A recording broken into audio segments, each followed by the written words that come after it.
Good morning. Happy Monday. One of the perks of being an RE teacher or philosophy teacher is that we get asked loads of questions. And that really makes our lesson so fascinating because we don't know where we're going to go with the questions. And sometimes we may not have an answer immediately, and that's okay. But when we do have answers, it makes the subject alive. It suddenly creates an energy that we didn't know was going to happen when we put the lesson together.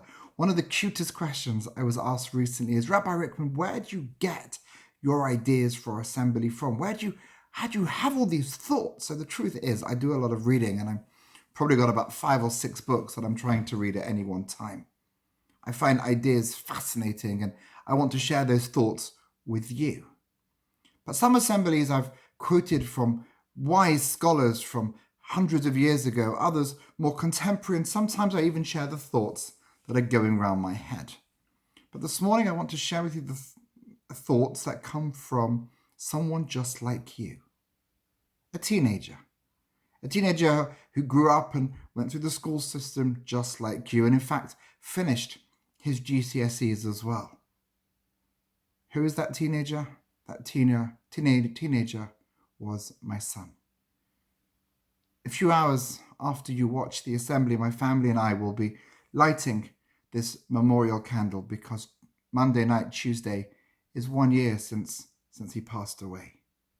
And I thought to myself, I can share ideas with you guys from all the most brilliant thinkers from over world history, but perhaps hearing about another teenager might just be a lesson that you can relate to.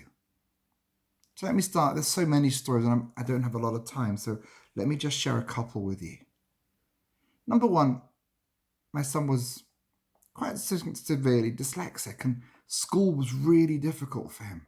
Taking notes, even maths, getting the numbers in the right column, writing the numbers properly. But he persevered. He never hid his challenge. He owned it.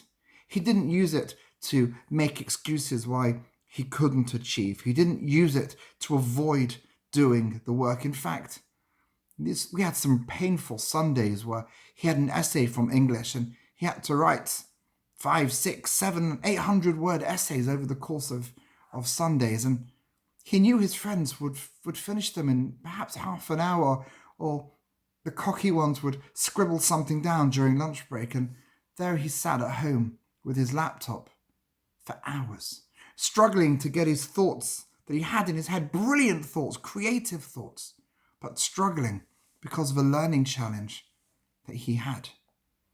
And you know what? There were some days where he was angry and frustrated, but he sat, and he sat for hours until he finished what might have taken his friends a short amount of time. Don't make excuses. He owned the struggle. He owned the challenge that he was blessed with. Blessed with, because it allowed him to reveal qualities of his soul, of his character. He knew what he had to do. He knew the right thing was to write the essay. He knew the right thing was to do his very best, and he wasn't going to run away. Running away would have been a lie. Running away would have been easy, but why lie? Why take the easy way out when you can struggle and achieve so much? And he did achieve so much. He passed his English GCSEs with incredible grades. Grades that he earned, that he sweat over, grades that gave him headaches to achieve, but he achieved. You gotta struggle. Don't run away from it. Don't use it. Don't hide behind it. Yeah, you're going to get frustrated, and everybody has struggles, different types of struggles. What you do with that struggle will either make you a hero, a success, someone very great, or someone very mediocre, and someone you can't learn anything from. The other lessons come from his friends. One friend told me after we finished with the week of Shiva, he wrote me a message, sent it by text, and said to me, my parents spent thousands of pounds on psychologists to help me cope. I was having a tough time around year 9, year 8, year 9. It was a difficult year. And it didn't work, he said. My parents wasted their money, and so I moved from one high school to another, and there I met your son. And he befriended me. And you know what? Your son did more for me than all the psychology hours and the money my parents spent. Do you know what potential every one of you has to change the life of somebody in your class? A smile, a helping hand, just showing others that you care about them will transform, has the potential to transform a young person's life. You might not even know you're doing it, and I don't think my son ever knew he did it, because if he did, he for sure never spoke about it. He for sure never showed off how he transformed the life of another young person, and because of him, so I'll never know if he knew or not. But you have a potential. Reach out. Don't avoid people in class because they may not be from your primary school if you're in year 7, or they're not in your groups, or not in your form, or not in your clique, and they're not as this as you or that as you. Do you know what potential every one of you has to help another human being? It's one of the great Jewish leaders said, the greatest thing in the world is to do somebody else a favor.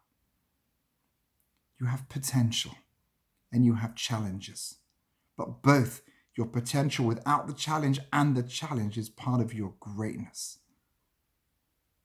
As an act of remembrance for our son, who left this world 30 days before he would have turned 16, just started his A-level course, just bought new clothes for his sixth form in his school. As an act of remembrance, whatever your struggle is, own it. Don't run away from it. Do someone else a favor. Be there for another person and transform their lives. And then be that inspiration to other people. Have a good day.